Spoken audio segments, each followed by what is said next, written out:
Imagine a world where woolly mammoths roam the Arctic once again, where extinct species get a second chance at life. This isn't science fiction, it's happening today, thanks to groundbreaking advances in gene editing. At the forefront stands a company with a colossal ambition to rewrite the future of extinction. Human activity has driven species to extinction at an unprecedented rate. Climate change, habitat loss, and hunting have erased biodiversity critical to Earth's balance. Now, scientists are asking, what if extinction wasn't forever? Enter de-extinction, a radical idea to restore lost species using modern biotechnology. Using CRISPR gene editing, researchers can copy traits from extinct animals into the DNA of living relatives. This isn't cloning. It's the creation of a proxy species that mirrors lost biodiversity.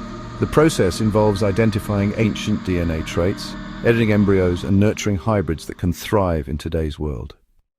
Colossal Biosciences leads this charge, focusing first on reviving the woolly mammoth through the Asian elephant. They aim to create cold-resistant elephants adapted for Arctic climates, helping restore grassland ecosystems and fight climate change. Beyond the mammoth, Colossal is working to bring back the thylacine, also known as the Tasmanian tiger, once a top predator in Australia. Their mission blend conservation, genetics, and climate solutions in one bold step forward. De-extinction isn't without controversy. Critics ask, will these creatures truly belong in today's ecosystems? What welfare issues could arise? Colossal emphasizes ethical care, ecosystem restoration, and scientific transparency as central to their work.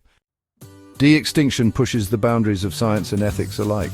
Thanks to innovation and ambition, the future may hold a world where the lost are found once more and nature gets a second chance.